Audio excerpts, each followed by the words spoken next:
ओमज्ञानतिमिरान्धस्य ज्ञानाञ्जनशलाकया चक्षुरुन्मीलितं येन तस्मै श्रीगुरवे नमः।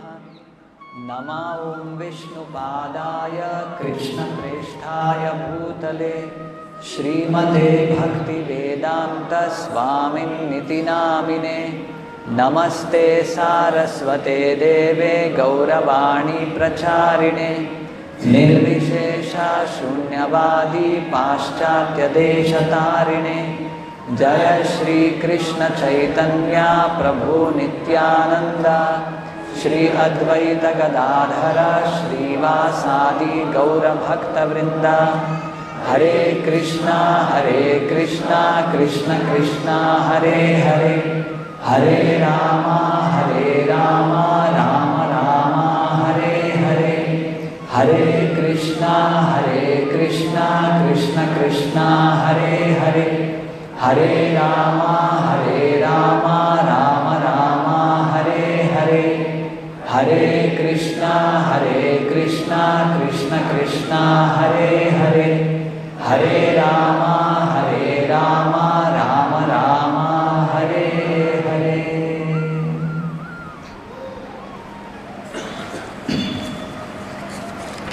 ಸ್ವಯಂಭುವ ಮನು ತನ್ನ ಹೆಂಡತಿ ಶತರೂಪ ಮತ್ತು ಮಗಳು ದೇವಹೂತಿ ಮತ್ತು ತನ್ನ ಎಲ್ಲ ಪರಿವಾರದೊಂದಿಗೆ ಕರ್ದಮ ಮುನಿಗಳ ಆಶ್ರಮದ ಬಳಿ ಬರ್ತಾರೆ, ಬಿಂದು ಸರೋವರದ ಬಳಿ.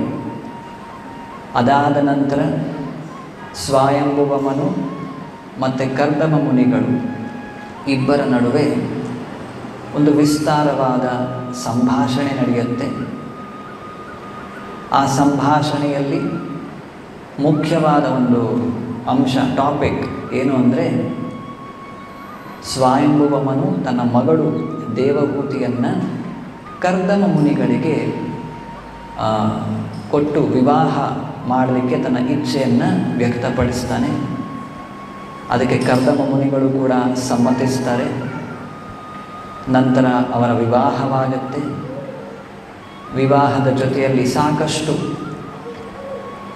ಸ್ವಯಂಭುವ ಮನು ಮತ್ತು ಅವನ ಹೆಂಡತಿ ಶತರೂಪ ಅವರ ಒಂದು ಸಾಮರ್ಥ್ಯಕ್ಕೆ ಅನುಗುಣವಾಗಿ ಹಲವಾರು ವಸ್ತ್ರಗಳು, ಆಭರಣಗಳು, ಗೃಹೋಪಯೋಗ ವಸ್ತುಗಳು ಎಲ್ಲವನ್ನೂ ಕೂಡ ಅವರಿಗೆ ಕೊಟ್ಟು ಈಗ ಮರಳಿ ಸ್ವಯಂಭುವ ಮನು ತನ್ನ ರಾಜಧಾನಿಗೆ ಹಿಂದಿರುಗಿ ಹೋಗ್ತಾ ಇದ್ದಾನೆ. ಅವನ ರಾಜಧಾನಿ ಯಾವುದು? ಬರಹಿಷ್ಮತಿ. ಮುಂದೆ ನೋಡ್ತೇವೆ, ಮುಂದಿನ ಶ್ಲೋಕಗಳಲ್ಲಿ ಅದರ ಬಗ್ಗೆ ಸಾಕಷ್ಟು ವಿವರಣೆ ಇದೆ. ಹೋಗ್ತಿರ್ಬೇಕಾದಾಗ ದಾರಿಯಲ್ಲಿ ಸ್ವಯಂಭುವ ಮನು ಏನನ್ನು ನೋಡ್ತಾನೆ, ಆ ವಿವರಣೆಯನ್ನು ಇವತ್ತಿನ ಶ್ಲೋಕದಲ್ಲಿ ನಾವು ಕಾಣೋದು.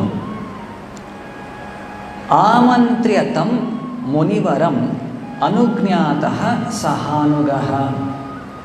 ಆಮಂತ್ರ್ಯ ಅಂದರೆ ಅಪ್ಪಣೆಯನ್ನು ಪಡ್ಕೊಂಡು ಸ್ವಯಂಭುವ ಮನು ಕರ್ದಮ ಮುನಿಗಳಿಂದ ಅಪ್ಪಣೆ ಪಡೆದು ಮುನಿವರಂ ಅನುಜ್ಞಾತಃ ಅವರು ಅಪ್ಪಣೆ ಕೊಡ್ತಾರೆ. ಆಗ ಸಹ ಅನುಗಃ ತನ್ನ ಎಲ್ಲ ಪರಿವಾರದವರ ಒಂದಿಗೆ ಪ್ರತಸ್ಥೆ ರಥಮಾರೋಹ್ಯ ತನ್ನ ಪ್ರಯಾಣವನ್ನು ಪ್ರಾರಂಭ ಮಾಡ್ತಾನೆ. ರಥಂ ಆರೋಹ್ಯ ರಥವನ್ನು ಏರಿ ಸಭಾರ್ಯಾ ಸ್ವಪುರಂ ನೃಪಃ ಸ್ವಭಾರ್ಯಾ ತನ್ನ ಹೆಂಡತಿಯೊಂದಿಗೆ ಸ್ವಪುರಂ ತನ್ನ ನಗರಕ್ಕೆ ನೃಪಃ ಮಹಾರಾಜ ಸ್ವಯಂಭುವ ಮನು ಹಿಂದಿರುಗಿ ಹೋಗ್ತಾನೆ. ನಂತರದ ಶ್ಲೋಕದಲ್ಲಿ ಉಭಯೋರ್ ಋಷಿಕುಲ್ಯಾಯಾ ಋಷಿಕುಲ್ಯಾ, ಇಲ್ಲಿ ಸ್ವಯಂಭುವ ಮನು ಇರೋದು ಸರಸ್ವತಿ ನದಿಯ ಒಂದು ತೀರದಲ್ಲಿ. ಆ ನದಿಯ ಎರಡೂ ಭಾಗಗಳಲ್ಲಿ, ಎರಡು ಸುಂದರವಾದ ದಡಗಳಲ್ಲಿ ಉಭಯೋರ್ ಋಷಿಕುಲ್ಯಾಯ ಸರಸ್ವತ್ಯಾ ಸುರೋಧಸೋ. ಸುರೋಧಸೋ ಅಂದರೆ ಇದೆ, ಬಹಳ ಸುಂದರವಾದ ದಡಗಳು, ನದಿಯ ದಡ. ಋಷೀಣಾಂ ಉಪಶಾಂತಾನಾಂ ಪಶ್ಯನ್ ಆಶ್ರಮ ಸಂಪದ ಋಷೀಣಾಂ ಉಪಶಾಂತಾನಾಂ. ಭೌತಿಕ ಜಗತ್ತಿನ ಎಲ್ಲ ತೃಷೆಗಳಿಂದ ಮುಕ್ತರಾದಂತಹ, ರಜೋಗುಣ ತಮೋಗುಣಗಳಿಂದ ಹೊರಬಂದಂತಹ ಋಷಿಗಳು ಮುನಿಗಳು ಇದ್ದಂತಹ ಶಾಂತಾನಾಂ ಪಶ್ಯನ್ ಆಶ್ರಮ ಸಂಪದ, ಅವರು ವಾಸಿಸುತ್ತಿರುವಂತಹ ಆಶ್ರಮಗಳು ಅದನ್ನು ನೋಡಿ ಸ್ವಯಂಭುವ ಮನುವಿಗೆ ಬಹಳ ಸಂತೋಷವಾಗುತ್ತೆ. ಪಶ್ಯನ್ ಆಶ್ರಮ ಸಂಪದ, ಸ್ವಯಂಭುವ ಮನು ಇದ್ದಿದ್ದು ದೊಡ್ಡ ಅರಮನೆಯಲ್ಲಿ ಮಹಾರಾಜ. ಆದರೂ ಅವನಿಗಾಯಿತು, ಅವನಿಗೆಲ್ಲ ಪರಿವಾರದವರು ಕೂಡ ಅಲ್ಲಿ ಆ ಆಶ್ರಮದ ಒಂದು ಸಂಪತ್ತನ್ನು ನೋಡಿ ಬಹಳ ಸಂತೋಷವಾಗುತ್ತೆ. ಇದರ ಭಾವಾರ್ಥದಲ್ಲಿ ಪ್ರಭುಪಾದರು ಹಲವಾರು ಅಂಶಗಳನ್ನು ಹೇಳ್ತಾರೆ. ಒಂದೊಂದಾಗಿ ನೋಡೋಣ.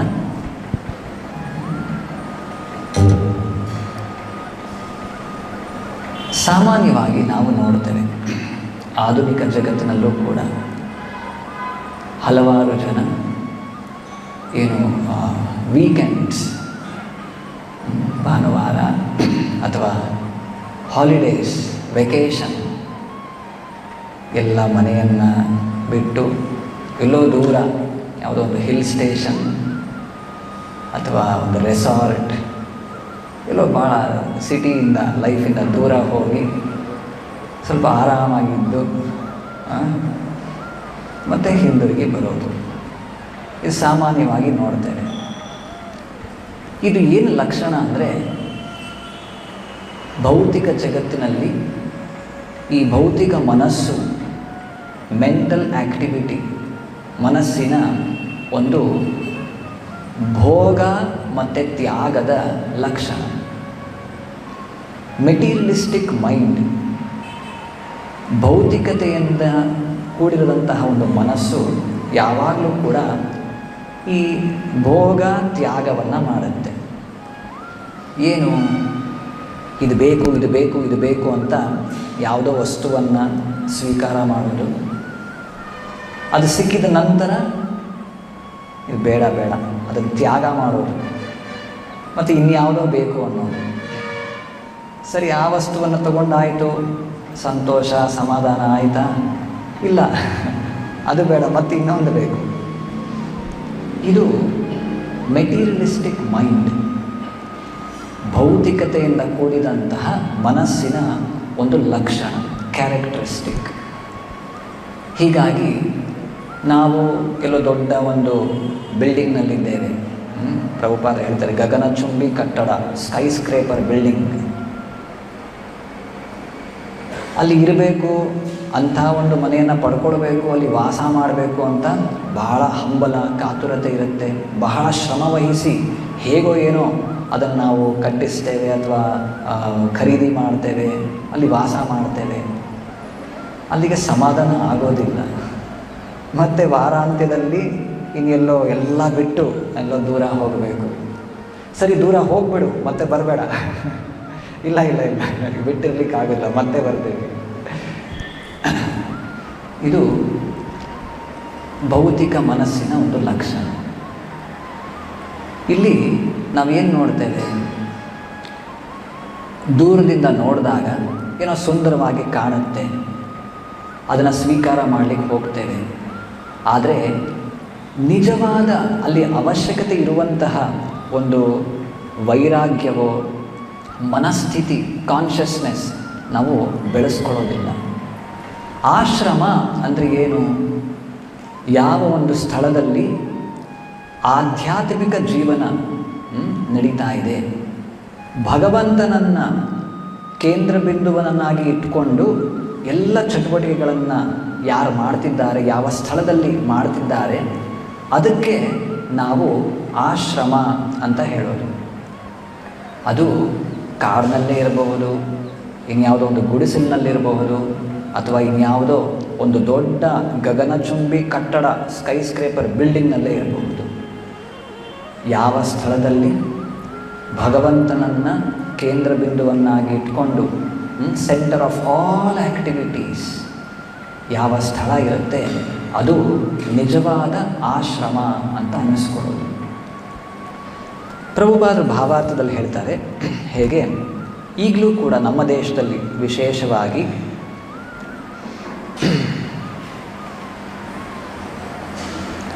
ಆಧ್ಯಾತ್ಮಿಕ ಅರಿವಿಗಾಗಿ ಅನೇಕ ಸೊಗಸಾದ ಸ್ಥಳಗಳು ಭಾರತದಲ್ಲಿ ಇಂದಿಗೂ ಇವೆ. ಆಧ್ಯಾತ್ಮಿಕ ವ್ಯವಸಾಯದ ಉದ್ದೇಶಕ್ಕಾಗಿ ಗಂಗೆ ಮತ್ತು ಯಮುನೆಗಳ ದಡಗಳಲ್ಲಿ ಅನೇಕ ಋಷಿಗಳು ಸಾಧು ಪುರುಷರು ವಾಸಿಸುವ ಸುಂದರ ಕುಟೀರಗಳಿವೆ. ಇಂದಿನ ದಿನ ಕೂಡ ನಾವು ನೋಡ್ತೇವೆ ಹಲವಾರು ಆಶ್ರಮಗಳು, ಕುಟೀರಗಳು ಗಂಗಾ ಯಮುನಾ ನದಿಯ ತಟದಲ್ಲಿ ಸಾಕಷ್ಟು ಇವೆ. ಆದರೆ ಇಲ್ಲೆಲ್ಲರೂ ಬಹಳ ಜನ ಹೋಗ್ತಾರೆ, ನೋಡ್ತಾರೆ, ಸ್ವಲ್ಪ ದಿನ ಇರ್ತಾರೆ, ಆದರೆ ನಿಜವಾದ ಉದ್ದೇಶ ಮರೆತು ಬಿಡ್ತಾರೆ. ಆ ಸುಂದರ ಕ್ಷೇತ್ರಗಳಿಗೆ, ಪವಿತ್ರ ಕ್ಷೇತ್ರಗಳಿಗೆ, ತೀರ್ಥ ಕ್ಷೇತ್ರಗಳಿಗೆ ಹೋಗಿ ಅಲ್ಲಿ ಇರುವಂತಹ ಭಕ್ತರ, ಸಾಧು ಪುರುಷರ ಒಂದು ಸಂಘವನ್ನು ಮಾಡಿ ಅವರ ಬಳಿ ಆಧ್ಯಾತ್ಮಿಕ ಜ್ಞಾನವನ್ನು ಪಡ್ಕೊಂಡು ಬರೋದು ನಾವು ಮಾಡಬೇಕಾದಂತಹ ನಿಜವಾದ ಕರ್ತವ್ಯ. ಆದರೆ ನಾವೇನು ಮಾಡ್ತೇವೆ, ಆ ಸ್ಥಳಗಳಿಗೆ ಹೋಗ್ತೇವೆ, ನಾವೇನು ಮನೆಯಲ್ಲಿ ಮಾಡ್ತಿರ್ತೇವೆ, ಆಹಾರ ನಿದ್ರಾ ಭಯಮೈಥುನಂ ಚ ಸಾಮಾನ್ಯಮೇ ತತ್ ಪಶುಭಿರ್ನರಾಣ. ಊಟ ಮಾಡೋದು, ನಿದ್ದೆ ಮಾಡೋದು, ಭಯ ಮೈಥುನ, ಈ ಚಟುವಟಿಕೆಗಳನ್ನೇ ಅಲ್ಲಿ ಕೂಡ ಮುಂದುವರಿಸ್ತೇವೆ. ಒಂದು ವೆರೈಟಿ ಅಷ್ಟೇ ನಮಗೆ. ಹಾಗಾಗಿ ಈಗ ನಾವು ನೋಡ್ತೇವೆ ಎಷ್ಟೆಷ್ಟೋ ಪುಣ್ಯಕ್ಷೇತ್ರಗಳು ಎಲ್ಲ ಏನು ಟೂರಿಸ್ಟ್ಸ್ ಅನ್ನೋ ಹೆಸರಿನಲ್ಲಿ ಏನು ಮೋಜು ಮಾಡಲಿಕ್ಕೆ ಅಲ್ಲಿ ಹೋಗಿಯೂ ಕೂಡ ಇದೇ ಚಟುವಟಿಕೆಗಳು, ಈಟಿಂಗ್, ಸ್ಲೀಪಿಂಗ್, ಮೀಟಿಂಗ್, ಡಿಫೆಂಡಿಂಗ್. ಅದ್ರ ಜೊತೆಗೆ ಇನ್ನೂ ಮದ್ಯ ವ್ಯಸನಗಳು, ಹಲವಾರು ಮಾದಕ ದ್ರವ್ಯಗಳ ಸೇವನೆ, ಇಷ್ಟೆಲ್ಲ ಮಾಡಿ ಬಹಳಷ್ಟು ಕಲುಷಿತವನ್ನಾಗಿ ಆ ಸ್ಥಳಗಳನ್ನು ನಾವು ಮಾಡಿಬಿಟ್ಟಿದ್ದೇವೆ. ಈಗ ಒಂದು ಕಥೆಯನ್ನು ಹೇಳ್ತೇನೆ. ಒಬ್ಬ ಮನುಷ್ಯ, ಆತ ಎಲ್ಲೋ ಕಾಡಿನ ಬಳಿ ಒಂದು ಮನೆಯಲ್ಲಿ ಇದ್ದಾನೆ. ಮನೆ ಒಳಗಡೆ ಸಾಕಷ್ಟು ಸೊಳ್ಳೆ ಕಾಟ, ಸೊಳ್ಳೆಗಳು, ಮಸ್ಕಿಟೋಸ್. ಎಷ್ಟು ಅದರ ಕಾಟ ಅವನಿಗೆ ತಡಿಲಿಕ್ಕಾಗೋದಿಲ್ಲ. ಏನು ಮಾಡಿದ್ರೂ ಕೂಡ ಅದೆಲ್ಲ ಕಚ್ಚಿ ಅವನನ್ನು ತಿಂದುಬಿಟ್ಟಿದೆ. ಅಷ್ಟು ಆತ ಬೇಸತ್ತಿರ್ತಾನೆ. ಏನೋ ಇದರಿಂದ ನನಗೆ ನಿವಾರಣೆ ಬೇಕು, ಇದರಿಂದ ನಾನು ದೂರ ಆಗಬೇಕು. ಆತ ಮನೆಯನ್ನು ಬಿಟ್ಟು ಕಾಡಿನ ಪ್ರದೇಶದಲ್ಲಿ ಹೋಗಿ ರಾತ್ರಿ ಮಲಗಲಿಕ್ಕೆ ಅಲ್ಲಿ ಕಾಡಿನ ಪ್ರದೇಶಕ್ಕೆ ಹೋಗ್ತಾನೆ. ಅಲ್ಲಿ ತಂಪಾದ ಗಾಳಿ, ಸುಂದರವಾದ ಪರಿಸರ. ಅಲ್ಲಿ ಆ ತಂಪಾದ ಗಾಳಿಗೆ ಅಲ್ಲಿ ಸೊಳ್ಳೆ ಎಲ್ಲ ಅಷ್ಟು ಇಲ್ಲ. ಆ ಸೊಳ್ಳೆ ಕಾಟ ಕಚ್ಚಿ ತಿಂತಾ ಇದೆ ಅವನನ್ನು. ಆ ಒಂದು ಕಷ್ಟದಿಂದ ಈಗ ದೂರ ಆಗಿದ್ದಾನೆ. ಬಹಳ ಸಂತೋಷ ಆಗುತ್ತೆ. 1, 2, 3ನೇ ದಿನ ಒಂದು ಹುಲಿ ಬಂದು ಅವನ್ನ ಕಚ್ಚಿ ತಿಂದುಬಿಡುತ್ತೆ. ಇಷ್ಟೇ ಆಗೋದು. ಇಲ್ಲಿ ನಾವು ಏನೋ ಮನೆ ಒಳಗಡೆ ಈ ಒಂದು ಕಾಟ ಇದೆ, ಅಲ್ಲೆಲ್ಲೋ ಹೊರಗಡೆ ಹೋದರೆ ಇದೆಲ್ಲ ತಪ್ಪಿಸ್ಕೊಳ್ಬಹುದು, ಅಲ್ಲಿ ಆರಾಮಿರ್ತೀನಿ ಅಂತ ಅಂದುಕೊಳ್ತೇವೆ. ಆದರೆ ಅಷ್ಟು ಸುಲಭ ಅಲ್ಲ. ನಾನು ಮನೆಯನ್ನೆಲ್ಲ ಬಿಟ್ಟು ನಾನೆಲ್ಲೋ ಆಶ್ರಮಕ್ಕೆ ಹೋಗಿಬಿಡ್ತೇನೆ, ಆಶ್ರಮದಲ್ಲಿರ್ತೇನೆ, ಅದಷ್ಟು ಸುಲಭ ಅಲ್ಲ. ಎಲ್ಲಿಯ ತನಕ ನಾವು ನಮ್ಮ ಪ್ರಜ್ಞೆಯನ್ನು, ನಮ್ಮ ಕಾನ್ಷಿಯಸ್ನೆಸ್ ಬದಲಾವಣೆ ಮಾಡಿಕೊಡೋದಿಲ್ಲ, ಅಲ್ಲಿಯ ತನಕ ನೀವು ಯಾವ ಸ್ಥಳಕ್ಕೆ ಹೋದರೂ ಕೂಡ ನಿಮಗೆ ಕಷ್ಟ, ತೊಂದರೆ ತಪ್ಪಿದ್ದಲ್ಲ. ಅದು ಸಾಧ್ಯ ಇಲ್ಲ. ಭಾಗವತದಲ್ಲಿ ಹೇಳುತ್ತೆ ಹೇಗೆ, 5ನೇ ಸ್ಕಂದದಲ್ಲಿ ಒಬ್ಬ ಮನುಷ್ಯನ ಕಥೆಯನ್ನು ಹೇಳ್ತಾರೆ. ಹೇಗೆ ಆತ ಶಾಂತಿ ಬೇಕು, ನೆಮ್ಮದಿ ಬೇಕು ಅಂತ ಹಲವಾರು ಕಡೆ ಹುಡುಕೊಂಡು ಹೋಗ್ತಾನೆ. ಎಲ್ಲಿ ಹೋದರೂ ಕೂಡ ಅವನಿಗೆ ನೆಮ್ಮದಿ, ಶಾಂತಿ ಸಿಗೋದಿಲ್ಲ, ಸಮಾಧಾನ ಆಗೋದಿಲ್ಲ. ಎಲ್ಲೋ ಕಾಡಿಗೆ ಹೋಗ್ತಾನೆ, ಅಲ್ಲಿ ಕಾಡಿನಲ್ಲೂ ಕೂಡ ಅವನಿಗೆ ಶಾಂತಿ, ಸಮಾಧಾನ, ನೆಮ್ಮದಿ ಸಿಗೋದಿಲ್ಲ. ಅಲ್ಲಿದ್ದಂತಹ ಒಬ್ಬ ಸಂತರಿಗೆ ಕೇಳ್ತಾನೆ, ಯಾಕೆ ನನಗೆ ಶಾಂತಿ, ನೆಮ್ಮದಿ ಸಿಗ್ತಾ ಇಲ್ಲ? ನೀನು ಒಬ್ಬನೇ ಹೋದರೆ ಸಿಗುತ್ತೆ, ಆದರೆ ನೀನು ನಿನ್ನ 6 ಜನ ಪತ್ನಿಯರನ್ನು ನಿನ್ನ ಜೊತೆ ಕರ್ಕೊಂಡು ಹೋಗ್ತಾ ಇದೆಯಾ, ಅದಕ್ಕೆ ನಿನಗೆ ಸಿಗೋದಿಲ್ಲ. ಇಲ್ವಲ್ಲ, ನನಗೆ ಜೊತೆ ಯಾರೂ ಇಲ್ಲ, ನಾನೊಬ್ಬನೇ ಇದ್ದೇನೆ. ಇಲ್ಲ, ನಿನ್ನ ಮನಸ್ಸು, ನಿನ್ನ 5 ಇಂದ್ರಿಯಗಳು ಅನ್ಕಂಟ್ರೋಲ್ಡ್ ಮೈಂಡ್, ಅನ್ಕಂಟ್ರೋಲ್ಡ್ ಸೆನ್ಸಸ್ ಇವೆಲ್ಲವೂ ನಿನ್ನ ಜೊತೆ ಇದ್ದಾಗ ನೀನು ಯಾವ ಸ್ಥಳಕ್ಕೆ ಹೋದರೂ ಕೂಡ ನಿನಗೆ ಶಾಂತಿ, ನೆಮ್ಮದಿ, ಸುಖ ನಿನಗೆ ಸಿಗಲಿಕ್ಕೆ ಸಾಧ್ಯ ಇಲ್ಲವೇ ಇಲ್ಲ. ಇದನ್ನು ಕೇಳಿಸ್ಕೊಂಡು ನಾವು ಏನು ಅರ್ಥ ಮಾಡಿಕೊಳ್ಬೇಕು? ಶಾಂತಿ, ನೆಮ್ಮದಿ, ಸುಖ, ಸಂತೋಷ ನಮಗೆ ಬೇಕು ಅಂದರೆ ನಾವು ನಮ್ಮ ಸ್ಥಳವನ್ನು ಬದಲಾವಣೆ ಮಾಡೋದರಿಂದ ಅದು ಸಿಗೋದಿಲ್ಲ. ನಮ್ಮ ಮನಸ್ಥಿತಿಯನ್ನು ನಾವು ಬದಲಾವಣೆ ಮಾಡಿಕೊಳ್ಬೇಕು. ನಮ್ಮ ಮನಸ್ಸನ್ನು, ಇಂದ್ರಿಯಗಳನ್ನು ನಿಗ್ರಹ ಮಾಡಬೇಕು. ಆಶ್ರಮ ಅಂದರೆ ಇದೆ. ಏನು? ಎಲ್ಲಿ ಒಂದು ಬಗೆಯ ಸಾಧನ, ಒಂದು ಬಗೆಯ ದೇವತಾ ಕಾರ್ಯಗಳು ನಡೆಯುತ್ತೆ, ಭಗವಂತನ ಸೇವೆ ನಡೆಯುತ್ತೆ, ಎಲ್ಲಿ ಯಾರು ಅವರ ಜೀವನದಲ್ಲಿ ವೈರಾಗ್ಯವನ್ನು ತಂದುಕೊಂಡಿದ್ದಾರೆ, ಎಲ್ಲ ಭೌತಿಕತೆಯ ಒಂದು ಅಭಿಲಾಷೆಗಳನ್ನು ತ್ಯಾಗ ಮಾಡಿ ಒಂದು ವೈರಾಗ್ಯದ ಒಂದು ಬೇಸ್ ಅಂತ ಹೇಳ್ತೇವೆ, ಅದರ ಮೇಲೆ ಯಾರು ಅವರ ಜೀವನವನ್ನು ನಡೆಸ್ತಾ ಇದ್ದಾರೆ, ಭಗವಂತನನ್ನು ಕೇಂದ್ರ ಬಿಂದುವನ್ನಾಗಿಟ್ಕೊಂಡು, ಅದು ನಿಜವಾದ ಆಶ್ರಮ ಅಂತ ಅನ್ನಿಸ್ಕೊಳ್ಳೋದು. ಸೊ ಹೀಗೆ ನಾವು ಕೂಡ ಆಶ್ರಮಗಳಿಗೆ ಹೋದಾಗ, ಸಂತರನ್ನು ಭೇಟಿ ಮಾಡಿದಾಗ, ಅವರ ಒಂದು ಜೀವನ ಶೈಲಿ, ಅವರ ಒಂದು ಭಕ್ತಿ ಸೇವೆಯ ಒಂದು ಬಗೆ, ಅವರು ಮಾಡ್ತಿರುವಂತಹ ಒಂದು ಸಾಧನ, ಅದರ ಬಗ್ಗೆ ನಾವು ಕೇಳಿ ತಿಳ್ಕೊಳ್ಬೇಕು. ಅದರ ಬಗ್ಗೆ ನಾವು ನಮ್ಮ ಜೀವನದಲ್ಲಿ ಹೇಗೆ ಅಳವಡಿಸ್ಕೊಳ್ಬೇಕು, ಪ್ರಶ್ನೆಯನ್ನು ಮಾಡಿ ನಾವು ಅದರ ಬಗ್ಗೆ ಮಾಹಿತಿಯನ್ನು ಪಡ್ಕೊಂಡು ನಾವು ಅದನ್ನು ನಮ್ಮ ಜೀವನದಲ್ಲಿ ಅಳವಡಿಸ್ಕೊಳ್ಳಿಕ್ಕೆ ನಾವು ಪ್ರಯತ್ನ ಪಡಬೇಕು. ಇದನ್ನು ಮಾಡದೆ ನಾವು ಸುಮ್ಮನೆ ಎಲ್ಲೋ ಆಶ್ರಮ, ಅಲ್ಲೆಲ್ಲೋ ಚೆನ್ನಾಗಿದೆ, ಒಂದು ಕುಟೀರ ಇದೆ, ಒಂದು ಗುಡಿಸಲಿದೆ, ಒಂದು ಬೆಟ್ಟ ಇದೆ, ಕಾಡಿದೆ, ಅಲ್ಲಿ ಹೋಗಿದ್ರೆ ತಾತ್ಕಾಲಿಕ, ಟೆಂಪರರಿ, ಸ್ವಲ್ಪ ಮಟ್ಟಿಗೆ ಏನೋ ರಿಲೀಫ್ ಅಂತ ಅನ್ನಿಸಬಹುದು. ಆದರೆ ನಿಜವಾದ ಸುಖ ನಮಗೆ ಅಲ್ಲಿಗೆ ಸಿಗಲಿಕ್ಕೆ ಸಾಧ್ಯ ಇಲ್ಲ. ಹೀಗಾಗಿ ಚೈತನ್ಯ ಚರಿತಾಮೃತದಲ್ಲಿ ಈ ಒಂದು ಮಾತಿದೆ, ಕೃಷ್ಣ ಪ್ರೀತ್ಯೆ ಭೋಗತ್ಯಾಗ ಕೃಷ್ಣ ತೀರ್ಥೇ ವಾಸ. ಕೃಷ್ಣ ಪ್ರೀತ್ಯೆ ಭೋಗ ತ್ಯಾಗ. ಏನು ಮಾಡೋದು ನಾವು? ಈ ಭೋಗ ತ್ಯಾಗ, ಇದು ಬೇಕು ಬೇಕು ಬೇಕು ಅಂತ ಹೇಳೋದು, ಅದಾದ್ಮೇಲೆ ಅದು ಬೇಡ, ಮತ್ತೊಂದು ಬೇಕು ಅನ್ನೋದು, ಇದು ಮನಸ್ಸಿನ ಒಂದು ಪ್ರಕೃತಿ. ಹೀಗೆ ಮನಸ್ಸು ಮಾಡುತ್ತೆ. ನಾವೇನು ಮಾಡಬೇಕು? ಕೃಷ್ಣ ಪ್ರೀತ್ಯೆ ಭೋಗ ತ್ಯಾಗ. Accept things favourable for Krishna consciousness, reject things which are unfavourable for Krishna consciousness. ಯಾವುದು ನಮ್ಮನ್ನು ಕೃಷ್ಣ ಪ್ರಜ್ಞೆಯಲ್ಲಿ ಮುಂದುವರಿಲಿಕ್ಕೆ ಅನುಕೂಲಕರ ಅದನ್ನು ಸ್ವೀಕಾರ ಮಾಡಬೇಕು. ಯಾವುದು ನಮ್ಮ ಭಕ್ತಿ ಸೇವೆಯನ್ನು ಮಾಡಲಿಕ್ಕೆ ಅನನುಕೂಲಕರ, ಯಾವುದು ಅನುಕೂಲಕರ ಇಲ್ಲ, ಅದನ್ನು ನಾವು ತ್ಯಾಗ ಮಾಡಬೇಕು. ಇದು ಒಬ್ಬ ಭಕ್ತನಿಗೆ ಒಂದು ಗೈಡಿಂಗ್ ಪ್ರಿನ್ಸಿಪಲ್. ಇನ್ಯಾವುದೋ ಈ ಒಂದು ಮನೆ ಕಟ್ಟಡ ಇದೆ, ಇದು ಸಿಮೆಂಟ್ನಲ್ಲಿ ಕಟ್ಟಿದ್ದಾರೆ, ಅಲ್ಲಿ ಕೂಡ ನನಗೆ ಜಪ ಮಾಡಲಿಕ್ಕೆ ಆಗಲ್ಲ, ಜಪ ಮಾಡಲಿಕ್ಕೆ ನಾನು ಕಾಡಿಗೆ ಹೋಗಬೇಕು, ಶಾಂತಿ ಇರಬೇಕು, ಎಲ್ಲಿ ಅದೆಲ್ಲ ಹುಡ್ಕೊಂಡು ಹೋಗ್ತೀರ? ಅದೆಲ್ಲ ಸಿಗುತ್ತೆ, ಸಿಗೋದಿಲ್ಲ. ನಾವು ಯಾವುದೇ ಸ್ಥಳದಲ್ಲಿರಲಿ, ಯಾವುದೇ ಪರಿಸ್ಥಿತಿಯಲ್ಲಿರಲಿ, ನಾವು ಭಕ್ತಿ ಸೇವೆ ಹೇಗೆ ಮಾಡಬೇಕು, ಜಪ, ಅಧ್ಯಯನ, ಇನ್ನಿತರ ನಮ್ಮ ಸಾಧನ ಕಾರ್ಯಕ್ರಮಗಳನ್ನು ಅದನ್ನು ನಾವು ರೂಪಿಸ್ಕೊಳ್ಳಿಕ್ಕೆ ಪ್ರಯತ್ನ ಪಡಬೇಕು. ಇದಕ್ಕೆ ಯಾವುದು ಪೂರಕ ಸ್ವೀಕಾರ ಮಾಡೋಣ, ಯಾವುದು ಇದಕ್ಕೆ ಪ್ರತಿಕೂಲವಾಗಿರುತ್ತೆ ಅದನ್ನು ನಾವು ತಿರಸ್ಕಾರ ಮಾಡಬೇಕು. ಅದರಲ್ಲೂ ವಿಶೇಷವಾಗಿ ಪ್ರಭುಪಾದ ಹೇಳಿದ್ರು ಈ 4 ಅಂಶಗಳು ಯಾವುದು? Meat eating, intoxication, illicit sex, gambling. ಮಾಂಸಾಹಾರ, ಜೂಜಾಟ ಅಥವಾ ಮದ್ಯಪಾನ, ಅದರ ಸೇವನೆ, ಇಂತಹ ಚಟುವಟಿಕೆಗಳು ಎಲ್ಲಿ ಇರುತ್ತೆ, ಯಾವ ಸ್ಥಳದಲ್ಲಿರುತ್ತೆ, ಅಲ್ಲಿಂದ ನಾವು ದೂರ ಇರಬೇಕು. ನಮ್ಮ ಜೀವನದಲ್ಲಿ ಇದರೆಲ್ಲದರಿಂದ ದೂರ ಇಟ್ಕೊಳ್ಬೇಕು. ಹೀಗೆ ಒಂದು ವಾತಾವರಣವನ್ನು, ಕೃಷ್ಣ ಪ್ರಜ್ಞೆಯನ್ನು ಬೆಳೆಸ್ಕೊಳ್ಳಿಕ್ಕೆ ಬೇಕಾದಂಥ ವಾತಾವರಣವನ್ನು ನಾವು ಎಲ್ಲಿದ್ದರೂ ಕೂಡ ಸೃಷ್ಟಿ ಮಾಡಿಕೊಳ್ಬೇಕು. ಇನ್ನೊಂದು ಅಂಶವನ್ನು ನೋಡೋಣ. ಇಲ್ಲಿ ಮಹಾರಾಜ ಸ್ವಯಂಭವಮನು ಆ ಆಶ್ರಮದ ಒಂದು ಸೌಂದರ್ಯದ ಬಗ್ಗೆ ಬಹಳ ಸುಂದರವಾಗಿದೆ ಈ ರೀತಿ ಹೇಳ್ತಾ ಆ ಸೌಂದರ್ಯದ ಬಗ್ಗೆ ಅವನಿಗೆ ಸಂತೋಷ ಆಗಿರೋದನ್ನು ವ್ಯಕ್ತಪಡಿಸ್ತಾನೆ. ನಿಜವಾದ ಸೌಂದರ್ಯ ಅಥವಾ ನಿಜವಾದ ಒಂದು ರೂಪ ಏನು ಅಥವಾ ಎಲ್ಲಿ ಇದೆ? ನಾವು ಶ್ರೀಮದ್ ಭಾಗವತ ಪುರಾಣದಲ್ಲಿ ನೋಡ್ತೇವೆ ಕುಂತಿ ಮಹಾರಾಣಿಯ ಪ್ರಾರ್ಥನೆಯಲ್ಲಿ.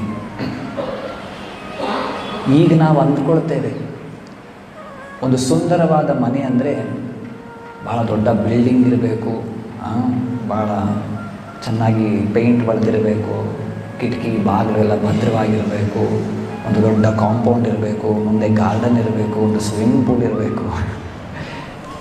ಇದು ನಿಜವಾದ ಸೌಂದರ್ಯ ಅಲ್ಲ. ಕುಂತಿ ಮಹಾರಾಣಿ ಭಾಗವತದಲ್ಲಿ ಹೇಳೋದು, ನೇಯಂ ಶೋಭಿಷ್ಯತೆ ತತ್ರ ಯಥೇದಾನೀಂ ಗದಾಧರ ತ್ವತ್ಪದೈರ್ ಅಂಕಿತಾ ಭಾತಿ ಸ್ವಲಕ್ಷಣ ವಿಲಕ್ಷಿತೈ. ಕೃಷ್ಣನನ್ನು ಉದ್ದೇಶಿಸಿ ಆಕೆ ಹೇಳೋದು, ಕೃಷ್ಣ, ನೀನು ಇಷ್ಟು ದಿನ ನಮ್ಮ ಬಳಿ ಹಸ್ತಿನಾಪುರದಲ್ಲಿ ನೀನು ಇದ್ದೆ, ಈಗ ನಮ್ಮನ್ನು ಬಿಟ್ಟು ನೀನು ಹೋಗ್ತಿದ್ದೀಯ ಮತ್ತೆ ದ್ವಾರಕೆಗೆ. ನೀನು ಎಷ್ಟು ದಿನ ಇಲ್ಲಿ ಇದೆಯೋ ಅಲ್ಲಿಯ ತನಕ ನಿನ್ನ ಪಾದದ ಗುರುತು ನಮ್ಮ ಇಡೀ ಒಂದು ರಾಜ್ಯದಲ್ಲಿ, ನಮ್ಮ ದೇಶದಲ್ಲಿ ಇದೆ. ಹಾಗಾಗಿ ಇದು ಬಹಳ ಶೋಭಿಷ್ಯತೆ, ಸುಂದರವಾಗಿ ಕಾಣ್ತಾ ಇದೆ. ನೀನು ಇಲ್ಲಿ ಇಲ್ಲವಾದರೆ ನಮ್ಮ ಒಂದು ನಗರ ಅಥವಾ ನಮ್ಮ ಪ್ರದೇಶ ಏನು ಸುಂದರವಾಗಿ ಕಾಣೋದಿಲ್ಲ. ಭಗವಂತ ಎಲ್ಲಿರುತ್ತಾನೆ? ಭಗವತ್ ಪ್ರೇಮ, ಭಗವತ್ ಸೇವೆ ಎಲ್ಲ ಎಲ್ಲಿ ನಡೆಯುತ್ತೆ?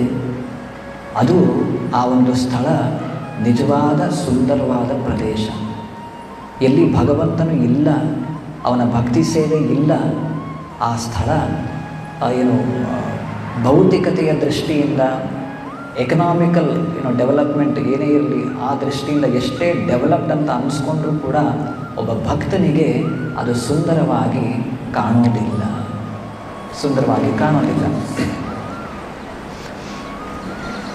ಇನ್ನೊಂದು ಕಥೆಯನ್ನು ಹೇಳ್ತೇನೆ. ಒಂದು ಊರಿನಲ್ಲಿ ಇಬ್ಬರು ಬಾಲಕರು ಇರ್ತಾರೆ.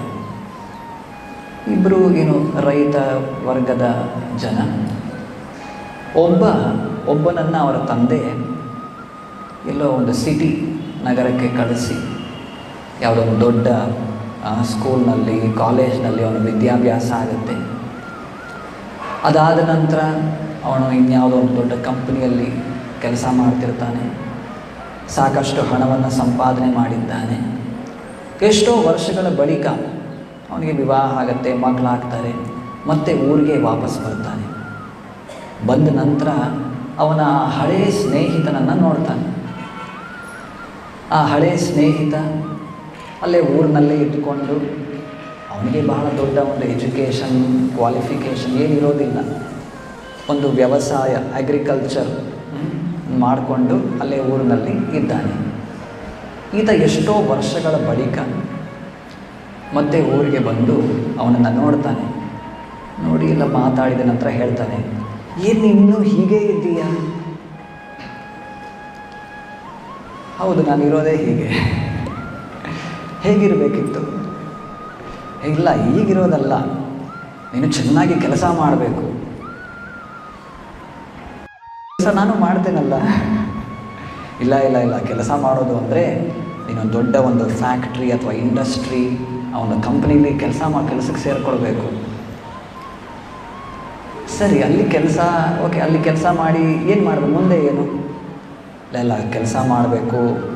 ಯಾವ ಮಟ್ಟಿಗೆ ಅಂದರೆ ನೀನೇ ಕೂಡ ಒಂದು ಇಂಡಸ್ಟ್ರಿ ಅಥವಾ ಒಂದು ಕಾರ್ಖಾನೆಯನ್ನು ನೀನು ಮಾಡಬೇಕು, ಬೇರೆಯವ್ರಿಗೂ ಕೂಡ ಉದ್ಯೋಗ ಅವಕಾಶವನ್ನು ಕಲ್ಪಿಸಿಕೊಡ್ಬೇಕು, ಇವೆಲ್ಲ ಮಾಡಬೇಕು. ಸರಿ, ಅದಾದಮೇಲೆ ಏನು? ಅದರಿಂದ ಹಣ ಸಂಪಾದನೆ ಮಾಡಬೇಕು.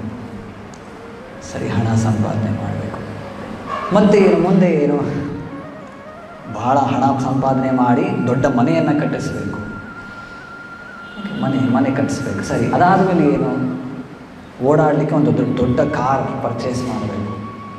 ಮನಸ್ಸಿಗೆ ಯಾವ ಇಷ್ಟಪಟ್ಟಂಥ ಒಳ್ಳೆ ಬ್ರ್ಯಾಂಡ್ ಒಂದು ಗಾಡಿಯನ್ನು ಖರೀದಿ ಮಾಡಬೇಕು. ಸರಿ, ಆಯಿತು. ಖರೀದಿ ಮಾಡಿದ ನಂತರ ಸರಿ, ಅದಾದಮೇಲೆ ಎಲ್ಲ ಕಡೆ ದೇಶ ಎಲ್ಲ ಸುತ್ತಬೇಕು, ಫಾರಿನ್ ಟೂರ್ ಮಾಡಬೇಕು. ಸರಿ, ಅದಾದಮೇಲೆ ಇದೆಲ್ಲ ಆದಮೇಲೆ ಸಾಕಷ್ಟು ಹಣ ಇರಬೇಕು, ಒಳ್ಳೆ ಬ್ಯಾಂಕ್ ಬ್ಯಾಲೆನ್ಸ್ ಇರಬೇಕು. ಅದು ಸೇಫ್ಟಿ, ಮುಂದೆ ನಮ್ಮ ಲೈಫಲ್ಲಿ ಬೇಕಾದರೆ ಒಳ್ಳೆ ಬ್ಯಾಂಕ್ ಬ್ಯಾಲೆನ್ಸ್ ಮಾಡಬೇಕು. ಸರಿ, ಅದಾದ ನಂತರ ಅದಾದ ನಂತರ ಏನು, ಏನು ಎಲ್ಲ ಕೆಲಸ ಮಾಡ್ತಿರೋದು, ನಿನ್ನ ಕೈ ಕೆಳಗಡೆ ಸಾಕಷ್ಟು ಆಳುಗಳಿರಬೇಕು. ತುಂಬ ಜನ ಕೈ ಕೆಳಗಡೆ ಕೆಲಸ ಮಾಡೋರು ಇರಬೇಕು, ಆಳುಗಳು. ನಿನ್ನ ಕೆಲಸ ಎಲ್ಲ ಅವ್ರು ಮಾಡಬೇಕು. ಸರ್, ನಿನ್ನ ಕೆಲಸ ಎಲ್ಲ ಅವ್ರು ಮಾಡಬೇಕು, ಮತ್ತು ನಾನೇನು ಮಾಡಬೇಕಾಗ? ನೀನು ಆರಾಮಿರಬೇಕು. ನಾನು ಆಲ್ರೆಡಿ ಆರಾಮಾಗಿದ್ದೇನೆ, ಇಷ್ಟೆಲ್ಲ ಮಾಡಿ ಆರಾಮಾಗಬೇಕಾ ನಾನು? ಇಷ್ಟೆಲ್ಲ ಯಾಕೆ ಬೇಕು? ಈಗ ಆಲ್ರೆಡಿ ಆರಾಮಿದ್ದೇನೆ, ರಿಲ್ಯಾಕ್ಸ್ ಮಾಡಬೇಕು ಅಂತ ಹೇಳ್ತಾರೆ. ಇಷ್ಟೆಲ್ಲ ದುಡ್ಡು ಸಂಪಾದನೆ ಮಾಡಿ, ಹಣ ಮಾಡಿ, ಬ್ಯಾಂಕಲ್ಲಿ ಬ್ಯಾಲೆನ್ಸ್ ಇಟ್ಟು ಎಲ್ಲ ಫಾರಿನ್ ಟ್ರಿಪ್ ಮಾಡಿ ರಿಲ್ಯಾಕ್ಸ್ ಮಾಡಬೇಕು, ಆರಾಮಿರಬೇಕು. ಆರಾಮಿರಲಿಕ್ಕೆ, ರಿಲ್ಯಾಕ್ಸ್ ಮಾಡಲಿಕ್ಕೆ ಇಷ್ಟೆಲ್ಲ ಬೇಕಾ? ಇದು ಇಲ್ಲದೆ ಕೂಡ ನಾವು ಆರಾಮಾಗಿರಬಹುದು. ನೋಡಿ, ಇದು ನಮಗೆ ಭಗವದ್ಗೀತೆ ನೀಡುವಂಥ ಮುಖ್ಯ ಒಂದು ಸಂದೇಶ. ಎಲ್ಲಿಯ ತನಕ ನಮ್ಮಲ್ಲಿ ವೈರಾಗ್ಯ ಇರೋದಿಲ್ಲ, ಭೌತಿಕ ವಸ್ತುಗಳು ನಮ್ಮನ್ನು ಇನ್ನೂ ಆಕರ್ಷಿಸ್ತವೆ, ಈ ಭೌತಿಕ ವಸ್ತುಗಳು ನನಗೆ ಸಂತೋಷವನ್ನು ನೀಡುತ್ತವೆ ಅಂತ ಎಲ್ಲಿಯ ತನಕ ಒಂದು ಮಾಯೆಯ ಪ್ರಭಾವಕ್ಕೊಳಗಾಗಿ ನಾವು ತಪ್ಪು ಕಲ್ಪನೆಯಲ್ಲಿ ಜೀವನ ನಡೆಸ್ತೇವೆ, ಅಲ್ಲಿಯ ತನಕ ನಮಗೆ ಆರಾಮಾಗಿರ್ಲಿಕ್ಕೆ ಸಾಧ್ಯ ಇಲ್ಲ. ನಮ್ಮ ಇಂದ್ರಿಯಗಳು, ನಮ್ಮ ಮನಸ್ಸು ನಮ್ಮನ್ನು ಬಿಡೋದಿಲ್ಲ. ರಜೋಗುಣ, ತಮೋಗುಣ, ಆ ಗುಣಗಳ ಪ್ರಭಾವಕ್ಕೊಳಗಾಗಿ ಬಹಳಷ್ಟು ಇಂದ್ರಿಯಗಳ ಚಟುವಟಿಕೆಗಳಲ್ಲಿ, ಬಹಳಷ್ಟು ಬೇರೆ ಬೇರೆ ಚಟುವಟಿಕೆಗಳಲ್ಲಿ ತೊಡಗಿ ಕೆಲವೊಮ್ಮೆ ಭೋಗ, ಇನ್ನೊಮ್ಮೆ ತ್ಯಾಗ, ಈ ರೀತಿ ನಮ್ಮ ಮನುಷ್ಯ ಜನ್ಮದ ಒಂದು ಸಮಯವನ್ನು ವ್ಯರ್ಥ ಮಾಡಿಬಿಡ್ತೇವೆ ಈ ಚಟುವಟಿಕೆಗಳಲ್ಲಿ. ನಮಗೆ ಮನುಷ್ಯ ಜನ್ಮ ಸಿಕ್ಕಿರೋದು ಒಂದು ಉನ್ನತವಾದ ಉದ್ದೇಶವನ್ನು ನಾವು ಈಡೇರಿಸಲಿಕ್ಕೆ, ಈ ಭೌತಿಕ ಜಗತ್ತಿನ ಒಂದು ಬಂಧನದಿಂದ ಬಿಡುಗಡೆಗೊಂಡು ಮತ್ತೆ ಭಗವಂತನ ಧಾಮಕ್ಕೆ ಹೋಗಲಿಕ್ಕೆ ಅರ್ಹರಾಗಬೇಕು. ಆ ಎಲ್ಲವನ್ನು ಬಿಟ್ಟು ನಾನು ಇದನ್ನು ಪಡ್ಕೊಳ್ತೇನೆ, ಅದನ್ನು ತಗೊಳ್ತೇನೆ, ಇದ್ರ ಮೂಲಕ ನಾನು ಸಂತೋಷವಾಗಿರ್ತೇನೆ, ಆರಾಮಾಗಿರ್ತೇನೆ, ಇದು ಸಾಧ್ಯ ಇಲ್ಲದೆ ಇರೋದು. ಇದಕ್ಕೆ ಶ್ರೀಲ ಪ್ರಭುಪಾದರು ನಾವು ನೆನಪು ಮಾಡಿಕೊಳ್ಬೇಕು. 7 ಪರ್ಪಸಸ್ ಆಫ್ ಇಸ್ಕಾನ್, ಅಂತಾರಾಷ್ಟ್ರೀಯ ಕೃಷ್ಣ ಪ್ರಜ್ಞಾ ಸಂಘದ ಒಂದು ಪ್ರಾರಂಭದಲ್ಲಿ 1966 ಇದರ ಒಂದು ಇನ್ಕಾರ್ಪೊರೇಷನ್ ಮಾಡಿದ್ದು ಶ್ರೀಲ ಪ್ರಭುಪಾದರು ನ್ಯೂಯಾರ್ಕ್ನಲ್ಲಿ. ಆಗ 7 ಪರ್ಪಸಸ್, ಈ ಸಂಸ್ಥೆಯ 7 ಉದ್ದೇಶಗಳನ್ನು ಅವರು ಬರೆದಿಡ್ತಾರೆ. ಅದರಲ್ಲಿ 2 ಓದಿ ಹೇಳ್ತೇನೆ. To erect for the members and for society at large a holy place of transcendental pastimes dedicated to the personality of Krishna. ಒಂದು ಉದ್ದೇಶ ಏನು ಅಂದರೆ, ದೊಡ್ಡ ದೊಡ್ಡ ದೇವಸ್ಥಾನಗಳನ್ನು ನಿರ್ಮಾಣ ಮಾಡಬೇಕು, ಅಲ್ಲಿ ಭಗವಂತನ ಲೀಲೆಗಳನ್ನು ಬಿಂಬಿಸುವಂತಹ ಜನರಿಗೆ ಅವನ ಲೀಲೆಗಳ ಬಗ್ಗೆ, ಅವನ ಉಪದೇಶಗಳ ಬಗ್ಗೆ ಹೇಳಲಿಕ್ಕೆ, ಅವರು ಕಲೀಲಿಕ್ಕೆ ಒಂದು ವ್ಯವಸ್ಥೆಯನ್ನು ನಾವು ಮಾಡಬೇಕು. ಸಾಮಾನ್ಯ ಜನರೂ ಕೂಡ ಸುಲಭವಾಗಿ ಭಗವಂತನ ಉಪದೇಶಗಳು, ಅವನ ಲೀಲೆಗಳು, ಅವನ ಗುಣಗಳು, ಈ ಎಲ್ಲದರ ಬಗ್ಗೆ ಅವರಿಗೆ ಮಾಹಿತಿ ಸಿಗಬೇಕು. ಇದಕ್ಕೆ ಬೇಕಾದಂತಹ ಒಂದು ನಿರ್ಮಾಣ ಕಾರ್ಯಗಳನ್ನು ನಾವು ಮಾಡಬೇಕು. ಇದು ಒನ್ ಆಫ್ ದಿ ಆಬ್ಜೆಕ್ಟಿವ್ಸ್, ಉದ್ದೇಶ, ಪರ್ಪಸಸ್. ಇನ್ನೊಂದು, to bring the members closer together for the purpose of teaching a simpler natural way of life. Simple and natural way of life. ನೋಡಿ, ಇದು ನಮ್ಮ ಒಂದು ಉದ್ದೇಶ, ಆಬ್ಜೆಕ್ಟಿವ್. ನಾವು ಪ್ರಚಾರ ಕಾರ್ಯಕ್ಕಾಗಿ ಹಲವಾರು ಬೇರೆ ಬೇರೆ ಒಂದು ಸವಲತ್ತನ್ನು, ಬೇರೆ ಬೇರೆ ಸೃಷ್ಟಿಯನ್ನು, ಬೇರೆ ಬೇರೆ ವಸ್ತುಗಳನ್ನು ನಾವು ಬಳಸ್ಕೊಳ್ಳುತ್ತೇವೆ. ಆದರೆ ನಮ್ಮ ವೈಯಕ್ತಿಕ ಜೀವನದಲ್ಲಿ we should be very simple. Simplicity, ಆರ್ಜವ, ಇದು ಒಬ್ಬ ಭಕ್ತನ ಒಂದು ಲಕ್ಷಣ. ಸಿಂಪ್ಲಿಸಿಟಿ ಇರಬೇಕು.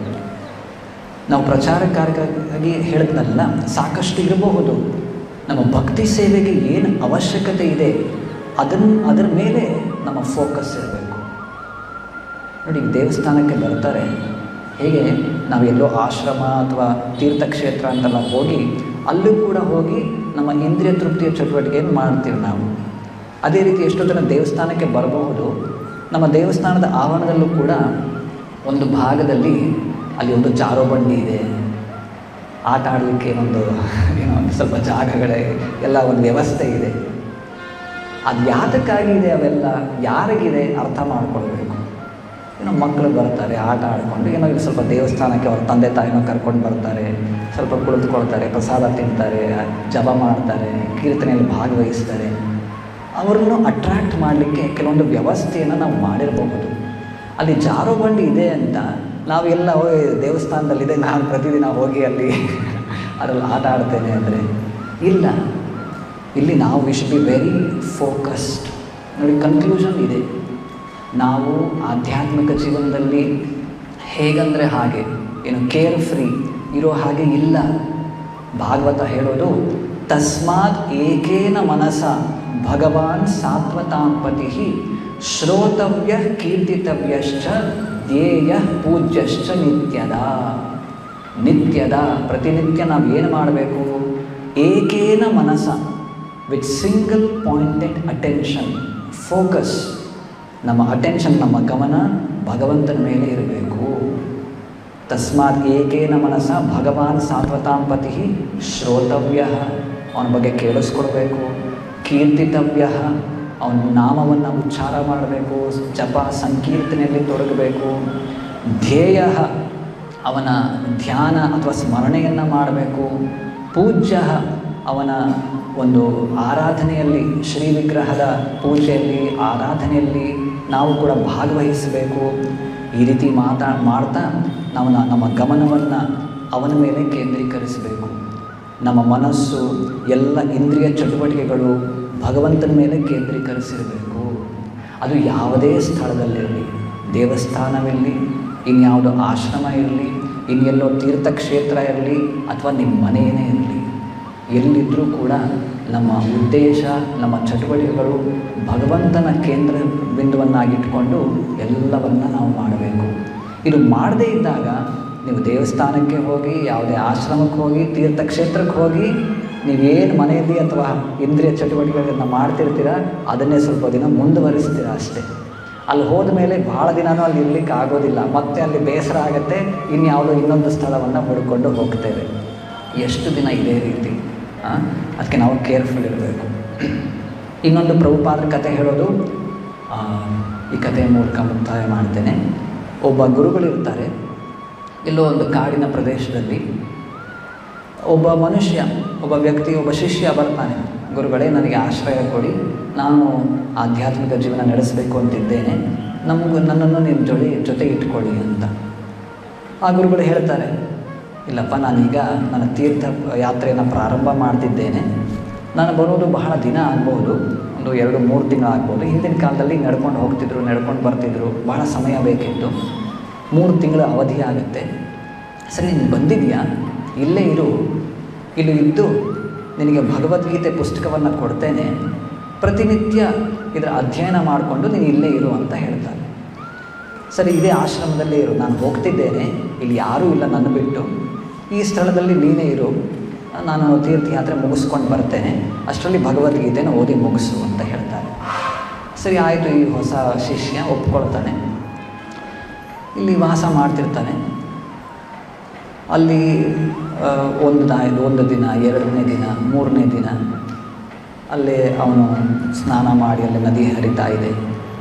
ಅವನ ಬಟ್ಟೆಯನ್ನೆಲ್ಲ ವಾಷಿಂಗ್ ಮಾಡಿ, ಎಲ್ಲ ಸ್ವಚ್ಛ ಮಾಡಿ ಒಂದು ಕಡೆ ನೇತು ಹಾಕಿದ್ದಾನೆ.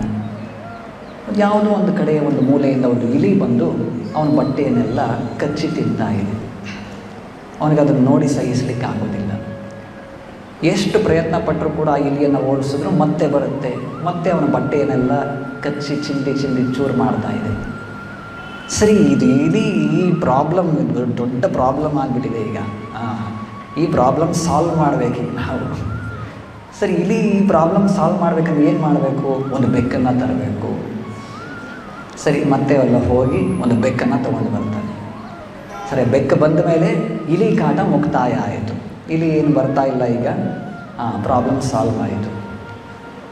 ಮತ್ತೆ ಇಲ್ಲಿ ಭಗವದ್ಗೀತೆ ಪುಸ್ತಕ ಓದ್ಕೊಂಡು ಕುಳಿತಿದ್ದಾನೆ.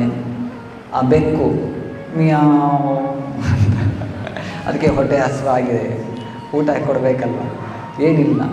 ಅಯ್ಯೋ, ಬೆಕ್ಕನ್ನು ನಾನು ತೊಗೊಂಡು ಬಂದಿದ್ದೇನೆ, ಇದಕ್ಕೆ ಊಟ ಏನು ವ್ಯವಸ್ಥೆ ಮಾಡಬೇಕಲ್ವ, ನನ್ನ ಜವಾಬ್ದಾರಿ, ಹಾಗೆ ಬಿಡಲಿಕ್ಕೆ ಆಗೋದಿಲ್ಲ. ಬೆಕ್ಕಿಗೆ ಏನು ಊಟ ಕೊಡಬೇಕು? ಹಾಲು ಕುಡಿಯುತ್ತೆ. ಬೆಕ್ಕಿಗೆ ಹಾಲು ಕೊಡಬೇಕು ಅಂದರೆ ಸರಿ ಒಂದು ಹಸುವನ್ನು ತೊಗೊಂಡು ಬರ್ತೇನೆ, ಸರಿ ಹೋಗಿ ಒಂದು ಹಸುವನ್ನು ಖರೀದಿ ಮಾಡಿ ತೊಗೊಂಡು ಬರ್ತೇನೆ. ಸರಿ ಹಸುವನ್ನು ಪ್ರತಿನಿತ್ಯ ಹಾಲು ಕರೆಯೋದು, ಆ ಹಾಲನ್ನು ಬೆಕ್ಕಿಗೆ ನೀಡೋದು. ಸರಿ ಇಲಿ ಕಾಟ ಮುಗೀತು, ಆ ಬೆಕ್ಕಿನ ಕಾಟ ಮುಗೀತು. ಆದರೆ ಆ ಹಸುವನ್ನು ನೋಡ್ಕೊಳ್ಳಿಕ್ಕೆ ಪ್ರತಿನಿತ್ಯ ಅದು ಸ್ವಚ್ಛ ಮಾಡಬೇಕು, ಹಾಲು ಕರೀಲಿಕ್ಕೆ, ಅರೆ ನನಗೆ ಭಗವದ್ಗೀತಾ ಓದಬೇಕು, ನನಗೆ ಸಮಯ ಇಲ್ಲ. ನಾನು ಮದುವೆ ಆದರೆ ನನ್ನ ಹೆಂಡತಿ ಈ ಹಸುವನ್ನು ನೋಡ್ಕೊಳ್ತಾಳೆ, ನಾನು ಆರಾಮಾಗಿ ಭಗವದ್ಗೀತೆ ಓದಬಹುದು. ಹೀಗೆ ಮದುವೆ ಆಗಿಬಿಡ್ತಾನೆ. ಸರಿ ಮದುವೆ ಆಯಿತು, ಆ ಹೆಂಡತಿ ಏನೋ ಹಾಲು ಕರೆಯೋದು, ಸಗಣಿ ಬಳಿಯೋದು, ಸ್ವಚ್ಛ ಮಾಡೋದು ಎಲ್ಲ ಮುಗೀತು. ಎಷ್ಟೋ ದಿನಗಳ ಬಳಿಕ ಅವ್ರ ಗುರುಗಳು ಮತ್ತೆ ವಾಪಸ್ ಬರ್ತಾರೆ. ಏನಪ್ಪ ಭಗವದ್ಗೀತೆ ಓದಿ ಮುಗೀತಾ? ಇಲ್ಲ ಗುರುಗಳೇ, ಇದೇನಿದು, ಯಾರು ಇವರೆಲ್ಲ? ಇದೆಲ್ಲ ಭಗವದ್ಗೀತೆ ಪರಿವಾರ. ಹೀಗೆ ನಾವು ಆಧ್ಯಾತ್ಮಿಕತೆ, ನಮ್ಮ ಫೋಕಸ್ ಸರಿಯಾಗಿಲ್ಲ ಅಂದರೆ ನಾವು ಆಧ್ಯಾತ್ಮಿಕತೆ ಹೆಸರಿನಲ್ಲೇ ನಮ್ಮ ಸಂಸಾರ ಜೀವನವನ್ನು, ಇಂದ್ರಿಯ ತೃಪ್ತಿ ಜೀವನವನ್ನು ಹೀಗೆ ವಿಸ್ತರಿಸ್ತಾ ನಾವು ಹೋಗ್ಬೋದು. ಹಾಗಾಗಿ ನಾವು ಭಗವಂತನ ಭಕ್ತರ ಅಧೀನದಲ್ಲಿ, ಶುದ್ಧ ಭಕ್ತರ ಆಶ್ರಯದಲ್ಲಿ, ಅವರ ಮಾರ್ಗದರ್ಶನದ ಒಂದು ದಾರಿಯಲ್ಲಿ ನಾವು ಕೂಡ ನಡೆದು ಭಕ್ತಿ ಸೇವೆಯನ್ನು ನಾವು ಮಾಡಬೇಕು. ಯಾವುದೋ ಭೌತಿಕ ಒಂದು ಸೌಂದರ್ಯ, ಮನೆ ಇರ್ಬೋದು, ವಾಹನ ಇರ್ಬೋದು, ಆ ಒಂದು ರೂಪ, ಸೌಂದರ್ಯ, ಆಸ್ತಿ, ಅದು ಯಾವುದಕ್ಕೂ ಕೂಡ ನಮ್ಮ ಮನಸ್ಸನ್ನು ಆ ಕಡೆ ಹೋಗಲಿಕ್ಕೆ ಬಿಡದೆ ನಿಜವಾದ ಸೌಂದರ್ಯ ಇರೋದು ಭಗವಂತನಲ್ಲಿ. ಭಗವಂತ ಎಲ್ಲಿದ್ದಾನೆ, ಅವನ ಭಕ್ತಿ ಸೇವೆ ಎಲ್ಲಿ ನಡೆಯುತ್ತೆ, ಅದು ನಿಜವಾದ ಸುಂದರವಾದ ಪ್ರದೇಶ. ಆ ಪ್ರದೇಶಗಳಿಗೆ ಹೋಗಬೇಕು. ಮತ್ತು ನಾವು ಎಲ್ಲಿ ಇರುತ್ತೇವೆ ಆ ಪ್ರದೇಶದಲ್ಲಿ ಭಗವಂತನನ್ನು ತರಬೇಕು. ಆಗ ನಮ್ಮ ಜೀವನ ಮತ್ತು ನಮ್ಮ ಸುತ್ತಮುತ್ತ ಎಲ್ಲ ಪರಿಸರವೂ ಕೂಡ ಸುಂದರವಾಗುತ್ತೆ. ಇಲ್ಲಿಗೆ ಮುಕ್ತಾಯ ಮಾಡೋಣ. ಗ್ರಂಥರಾಜ್ ಶ್ರೀಮದ್ ಭಾಗವತಂ ಕಿ, ಶ್ರೀಲ ಪ್ರಭುಪಾದೆ ಕಿ, ಜೈ.